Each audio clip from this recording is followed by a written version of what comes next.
ಜಾನಕಮ್ಮ ಅವರು, ಎಸ್ ಜಾನಕಿರವರು ಇಲ್ಲಿ ಮೈಸೂರಿನಲ್ಲಿ ಅವರು ನಮ್ಮನ್ನೆಲ್ಲ ಬಿಟ್ಟು ದೈಹಿಕವಾಗಿ ತೆರಳಿರೋದು ಒಂದು ಕನ್ನಡಿಗರಾಗಿ ಒಂದು ಕಡೆ ಸಂತೋಷ ಪಡಬೇಕೋ ದುಃಖ ಪಡಬೇಕೋ ಅರ್ಥ ಆಗ್ತಾ ಇಲ್ಲ. ಸಂತೋಷ ಏನಕ್ಕಪ್ಪ ಅಂತಂದ್ರೆ ಅಂತಹ ದೊಡ್ಡ ಲೆಜೆಂಡ್ರಿ ಸಿಂಗರ್ ಅಂದ್ರೆ ಎಷ್ಟೋ ಹೀರೋಯಿನ್ಗಳಿಗೆ ಹಾಡುಗಳಿಗೆ ಧ್ವನಿಯಾಗಿದ್ದಂತಹ ಆ ಧ್ವನಿ ನಮ್ಮ ಕರ್ನಾಟಕದಲ್ಲಿ ಲೀನ ಆಗ್ತಿದೆ ಅನ್ನೋದಕ್ಕೆ ಸಂತೋಷ ಪಡಬೇಕಾ ಅಥವಾ ಅಂತಹ ಒಬ್ಬ ತಾಯಿನ ಕಳ್ಕೊಂಡಿದ್ದ ದುಃಖ ನಾವು ಪಡಬೇಕಾ ಅರ್ಥ ಆಗ್ತಿಲ್ಲ. ಆದರೆ ಒಂದು ಮಾತ್ರ ಸತ್ಯ, ಜಾನಕಮ್ಮ ಇಲ್ಲದೇ ಇದ್ರೂ ಅವರ ಧ್ವನಿ ಯಾವಾಗಲೂ ಜೀವಂತವಾಗಿರುತ್ತೆ. ಅವರ ಹಾಡುಗಳು, ಅವರ ನುಡಿಗಳು, ಅವರು ಮಾಡ್ತಿದ್ದ ಕಾನ್ಸರ್ಟ್ಗಳು ಅಂದರೆ ಪ್ರೋಗ್ರಾಮ್ಗಳೆಲ್ಲ ಮಾಡಬೇಕಾದ್ರೆ ಅವರು SPB ಅವ್ರ ಜೊತೆ ಆಗಲಿ, PB ಶ್ರೀನಿವಾಸ್ ಅವ್ರ ಜೊತೆ ಆಗಲಿ, ಅಥವಾ ಸುಶೀಲಮ್ಮ ಅವ್ರ ಜೊತೆಯಲ್ಲಾಗಲಿ, ವಾಣಿ ಜಯರಾಮ್ ಅವ್ರ ಜೊತೆಯಲ್ಲಾಗಲಿ ಅವ್ರ ಪ್ರೋಗ್ರಾಮ್ಗಳು ಕೊಟ್ಟಾಗ ಆ ಪ್ರೋಗ್ರಾಮಲ್ಲಿ ಅವ್ರು ನಡ್ಕೊಳ್ತಾ ಇದ್ದಿದ್ದ ರೀತಿಯೆಲ್ಲನೂ ನಮ್ಗೆ ಅನ್ನಿಸ್ತಾ ಇದ್ದಿದ್ದು ಏನಪ್ಪಾ ಅಂತಂದ್ರೆ ನಾವು ಎಷ್ಟು ಸೀರಿಯಸ್ ಆಗಿ ಅವನ್ನ ನೋಡ್ತಿದ್ರು, ಅವ್ರು ಅಷ್ಟೇ ವಿಟ್ಟಿಯಾಗಿದ್ರು, ಅಷ್ಟೇ ಖುಷಿಯಾಗಿ ಹಾಡ್ತಿದ್ರು, ಅಷ್ಟೇ ತಮಾಷೆಯಾಗಿದ್ರು ಅನ್ನೋದು. ಅಂದ್ರೆ 1900 ಈಗ ತಾನೇ ಹೇಳ್ತಿದೆ, 1959ರಲ್ಲಿ ಡಾಕ್ಟರ್ ರಾಜ್ಕುಮಾರ್ ಅವರು ಮೊದಲ ಯುಗಳ ಗೀತೆಯನ್ನು ಹಾಡಿದ್ದ ಚಿತ್ರ ಮಹಿಷಾಸುರ ಮರ್ದಿನಿ. ಅದರಲ್ಲಿ ಎಸ್ ಜಾನಕಿಯವ್ರ ಜೊತೆ ಫಸ್ಟ್ ಹಾಡನ್ನು ಹಾಡ್ತಾರವ್ರು. ಅದಾದ್ಮೇಲೆ ಸಂಪತ್ತಿಗೆ ಸವಾಲು ಆ ಥರ ಅವರ ಗಾಯಕರಾಗಿ ಅವರ ಪ್ರಯಾಣ ಮುಂದುವರಿಯುತ್ತೆ. ಅಲ್ಲಿಂದ ಹಿಡಿದು 59ರಿಂದನೋ ಅಥವಾ 58ರಿಂದನೋ ಜಾನಕಮ್ಮ ಆಡಿರೋದು ಗೊತ್ತಿಲ್ಲ, ರಾಜ್ಕುಮಾರ್ ಅವ್ರ ಜೊತೆಗೆ ಆಡಿರೋದು ಆ ಇಸ್ವಿ. ಅದಾದ್ಮೇಲೆ ಬಹುಶಃ ನಾವು ತಿಳ್ಕೊಂಡಿರೋ ಹಾಗೆ, ನಾವು ಓದಿರೋ ಹಾಗೆ ಬಹುಶಃ 17ಕ್ಕಿಂತ ಹೆಚ್ಚು ಭಾರತೀಯ ಭಾಷೆಯಲ್ಲಿ ಹಾಗೂ ಹೊರದೇಶ ಅಂದ್ರೆ ಶ್ರೀಲಂಕಾದ ಭಾಷೆಯಲ್ಲಿ ಕೂಡ ಹಾಡುಗಳನ್ನ ಹಾಡಿದ್ದಾರೆ ಅನ್ನೋದು. ಮತ್ತೆ 48,000 ಇನ್ನೇನು 50,000ಕ್ಕಿಂತ ಹೆಚ್ಚು ಹಾಡುಗಳಿಗೆ ಧ್ವನಿಯಾಗಿದ್ದಾರೆ ಅನ್ನೋದು.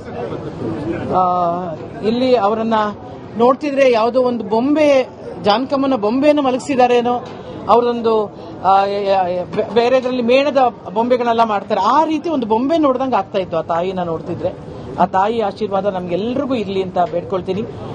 ಅವರು ತುಂಬು ಜೀವನ ಸಾಗಿಸಿ ಹೊರಟಿದ್ದಾರೆ. ಅವರನ್ನ ನಾವೆಲ್ಲ ಸಂತೋಷದಿಂದ, ಗೌರವದಿಂದ, ಮರ್ಯಾದೆಯಿಂದ, ಸರ್ಕಾರಿ ಗೌರವದಿಂದ ಕಳಿಸ್ಕೊಡ್ಬೇಕು ಅಂತ ಹೇಳಿ ಈ ಸರ್ಕಾರಕ್ಕೆ ನಾನು ಕೇಳ್ಕೊಳ್ತೀನಿ. ನಮಸ್ಕಾರ. ನಾನು ಅವ್ರನ್ನ ಭೇಟಿನೇ ಮಾಡಿಲ್ಲ, ಇಲ್ಲ, ನಾನು ನೋಡೇ ಇಲ್ಲ ಅವರನ್ನ. ನಾದ ಶಾರದೆಯ ಅಂಶ ದೈಹಿಕವಾಗಿ ನಮ್ಮ ಜೊತೆ ಇಲ್ಲ ಅಂತ ಹೇಳಕ್ ಇಷ್ಟಪಡ್ತೀನಿ. ನಾನು ಹಾಡಿದಂತಹ ಮೊಟ್ಟ ಮೊದಲನೆಯ ಯುಗಳ ಗೀತೆಗಳ ಒಂದು ಅವಕಾಶಗಳು ನನಗೇನು ಸಿಕ್ತೋ ಅದರಲ್ಲಿ ಪ್ರಮುಖವಾಗಿ ಜಾನಕಿ ಅಮ್ಮ ಜೊತೆ ಹಾಡೋ ಸೌಭಾಗ್ಯ ನನಗೆ ಸಿಕ್ತು. ಕನ್ನಡದಲ್ಲೂ ಇರ್ಬೋದು, ತಮಿಳಲ್ಲಿರ್ಬೋದು. ಅಲ್ಲ, ಬರೀ ದೇಹ ಮಾತ್ರ ನಮ್ಮನ್ನ ಎಲ್ಲರೂ ಬಿಟ್ಟು ಹೋಗಿದೆ ಅಂತ ಹೇಳಕ್ ಇಷ್ಟಪಡ್ತೀನಿ. ಆದರೆ ಅವರ ಸಂಗೀತ, ಅವರ ವಿದ್ಯೆ, ಅವರ ವಿನಯತೆ ಅದಷ್ಟು ಕೂಡ ಶಾಶ್ವತವಾಗಿ ನಮ್ಮೆಲ್ಲರ ಹೃದಯಗಳಲ್ಲಿ, ಮನಸ್ಸಲ್ಲಿ ಸದಾಕಾಲ ಇರುತ್ತೆ, ಉಳಿಯುತ್ತೆ ಅಂತ ನಾನು ನಂಬಿದ್ದೀನಿ. ಅದು ಹೇಳೋ ಅವಶ್ಯಕತೆನೇ ಇಲ್ಲ ಆಕ್ಚುಲಿ ಹೇಳೋದಕ್ಕೆ. But we have truly lost one of India's best ever singers, and ಅವರ ಪ್ರತಿಭೆ ಬಗ್ಗೆ ಏನು ಹೇಳೋದು, it is like most effortless. ಅಂದ್ರೆ ಸ್ಟುಡಿಯೋದಲ್ಲಿ ಎಷ್ಟೋ ಒಂದು ಹಾಡುಗಳು ಅವರು ಹಾಡಬೇಕಾದ್ರೆ, ನಾನು ಹಂಸಲೇಖ ಸರ್ ಜೊತೆ ಇರಬೇಕಾದ್ರೆ ಅಥವಾ ಬೇರೆಯವ್ರ ಜೊತೆ ನಾನು ಕೆಲಸ ಮಾಡ್ತಿರ್ಬೇಕಾದ್ರೆ had the opportunity of seeing her sing, ಅಂದ್ರೆ ಲೈವ್ ಆಗಿ ಹಾಡೋದಕ್ಕೆ.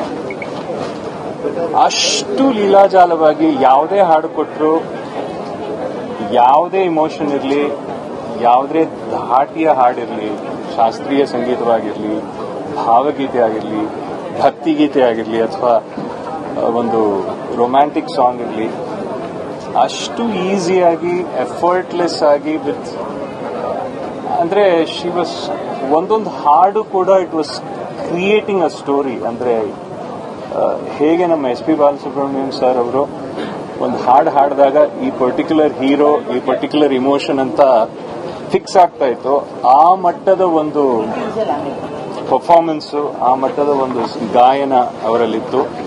ಅಂಡ್ ಅವ್ರು ಹಾಡದೇ ಇರೋ ಭಾಷೆನೇ ಇಲ್ಲ. She has Sung in all languages. ಭಾರತದಲ್ಲಿ ಎಷ್ಟು ಭಾಷೆಗಳಿದೆ ಅಷ್ಟು ಭಾಷೆಗಳಲ್ಲಿ ಹಾಡಿದ್ದಾರೆ ಅವರು. ಅಂಥ ಆಕ್ಚುಲಿ ನಮ್ಮ ಪುಣ್ಯ ಅವರು ಕೊನೆಗಾಲಿ ಟೈಮಲ್ಲಿ ಇಲ್ಲಿ ನಮ್ಮ ಮೈಸೂರಲ್ಲಿ ಬಂದು ನೆಲೆಸಿದ್ದು ಅದು ನಮ್ಮ ಪುಣ್ಯ ಅಂತ ಅನ್ಕೋತೀನಿ. She spent a lot of time here. So we are very lucky.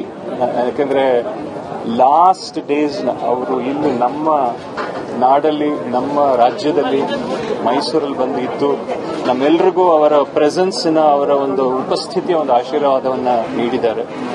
So ಅವರ ಆತ್ಮಕ್ಕೆ ಶಾಂತಿ ಸಿಗಲಿ. ಅಂಡ್ ಅವರಿಂದ ಸ್ಫೂರ್ತಿಗೊಂಡ ಅನೇಕ ಗಾಯಕರಲ್ಲಿ ನಾನು ಕೂಡ ಒಬ್ಬ. So may her soul rest in peace. Thank you so much. ಒಳ್ಳೊಳ್ಳೆ ತಮಿಳ್ ಆಕ್ಟರ್ ಬರಬೇಕಾಗಿತ್ತಲ್ಲ ಸರ್? ಒಳ್ಳೊಳ್ಳೆ ತಮಿಳ್ ಆಕ್ಟರ್ಗಳು ಮತ್ತೆ ಯಾರು ಇತ್ತೀಚೆಗೆ ಅಂದ್ರೆ ಅಫ್ಕೋರ್ಸ್ ಸರಿಗಮಪ ವೇದಿಕೆಯಲ್ಲಿ ಇನಿಷಿಯಲ್ ಸೀಸನ್ಸ್ ಅಲ್ಲಿ ಅವ್ರ ಜೊತೆ ಜಡ್ಜ್ ಆಗಿ ಕೂತ್ಕೊಳ್ಳುವಂತ ಸೌಭಾಗ್ಯ ನನಗೆ ಸಿಕ್ತು. ಸೊ ಆ ಟೈಮಲ್ಲಿ ಸ್ವಲ್ಪ ಒಡನಾಟ ಇತ್ತು.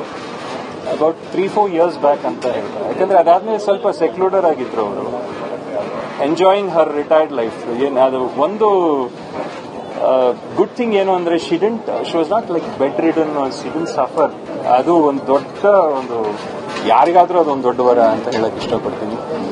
And she was enjoying Har retired life. ಅಂದ್ರೆ ಒಂದು 100 ವರ್ಷಕ್ಕೆ 200 ವರ್ಷಕ್ಕೆ 500 ವರ್ಷಕ್ಕೆ ಮಾಡುವಂತ ಕೆಲಸ ಮಾಡಿ ಹೋಗಿದ್ದಾರೆ ಅವ್ರು ಕೊಟ್ಟಂತ ಹಾಡುಗಳು. ಸೊ ಹಾಗಾಗಿ ಅದೇ ನಾನು ಹೇಳಿದ ಹಾಗೆ ಬರೀ ದೇಹ ನಮ್ಮನ್ನು ಬಿಟ್ಟು ಹೋಗಿದೆ.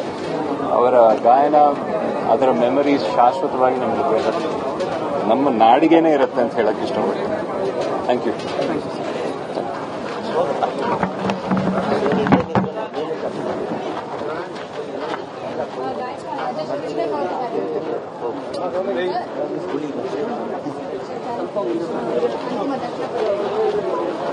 ಏನ್ ಮಾತಾಡ್ಬೇಕು ನಾವೀಗ?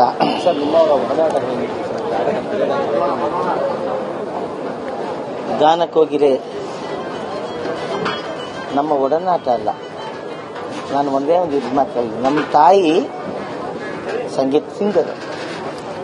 ಅವರು ಬರೀ ಜಾನಕಿ ಅಮ್ಮವ್ರ ಹಾಡನ್ನ ಮಾತ್ರ ಹಾಡ್ತಾ ಇದ್ರ ವಾದ್ಯಗೋಷ್ಠಿಗಳಲ್ಲಿ.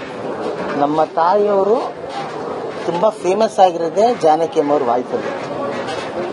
ನಮ್ಮ ತಾಯಿಯ ಕಡೆಯ ಏನು ಉಸಿರಿತ್ತು, ನಮ್ಮ ತಂದೆ ವಯಲಿನಿಸ್ಟು ಅಂದರೆ ಪಿಟೀಲು ವಾದಕರು, ನಮ್ಮ ತಾಯಿ ಸಿಂಗರು, ನಮ್ಮ ಅಣ್ಣ ಡ್ರಮ್ಮರು, ನಮ್ಮ ತಂಗಿ ಉಷಾ ಅವರು ಸಿಂಗರು.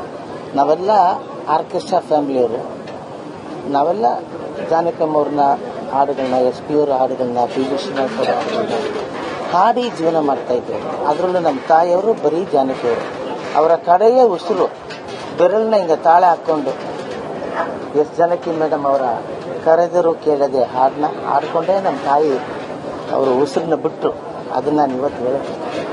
ಅಂದ್ರೆ ನೀವು ಲೆಕ್ಕ ಹಾಕೊಳ್ಳಿ, ಜಾನಕಿ ಅಮ್ಮವ್ರನ್ನ ಇಷ್ಟಪಡದೇ ಇರೋಂಥದ್ದು ಯಾರು ಸಂಗೀತದ? ಅವರು ಹುಟ್ಟು ಕಲಾವಿದರು, ಹುಟ್ಟು ಸಂಗೀತಗಾರರು.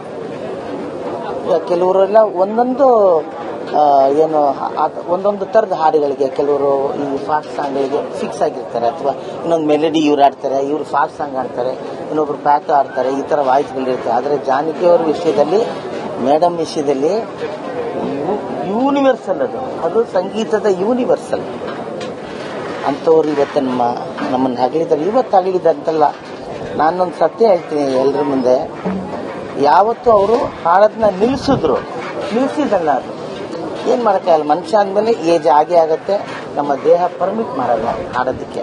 ಪರ್ಮಿಟ್ ಮಾಡಿದ್ರೆ ಕಡೆ ಉಸಿರು ತನಕ ಸಂಗೀತಗಾರರಾಗಲಿ, ವಾದ್ಯಗಾರರಾಗಲಿ, ಯಾವುದೇ ಕಲಾವಿದ ತನ್ನ ಕಡೆ ಉಸಿರು ಇರೋ ತನಕನೂ ಆ ಫೀಲ್ಡಲ್ಲೇ ಅದರಲ್ಲೇ ಜೀವ ಬಿಡಬೇಕು ಅಂತ ಅಂದ್ಕೊಂಡಿರ್ತಾನೆ. ಆದರೆ ನಮ್ಮ ದೇಹ ಒಪ್ಪಲ್ವಲ್ಲ. ಅವಾಗ ಯಾವತ್ತು ಅವ್ರು ನಿಲ್ಸಿದ್ರು ಹಾಡೋದನ್ನ, ನನ್ಗನ್ಸುತ್ತೆ ಆವತ್ತೇ ಅವರ ಎಲ್ಲವೂ ನಿಂತೋಗಿದೆ ಅಂತ ಅನ್ಸುತ್ತೆ. ಜೀವನ ಮಾಡ್ಬೋದು, ಆದರೆ ಒಂದು ಹಾಡುವಂಥ ಕೋಗಿಲೆ ಯಾವತ್ತು ವಾಯ್ಸ್ ನಿಲ್ಲಿಸ್ತೋ ಆವತ್ತೇ ಅವರು ತನ್ನ ಜೀವನ ಇಷ್ಟೇ ಅಂತ ಅಂದ್ಕೊಂಡಿರ್ತಾರೆ. ಇವತ್ತು ನಮ್ಮ ಮುಂದೆ ದೇಹದಲ್ಲಿ ಅವರು ತೀರ್ಕೊಂಡಿರ್ಬೋದು. ಆದರೆ ಇಡೀ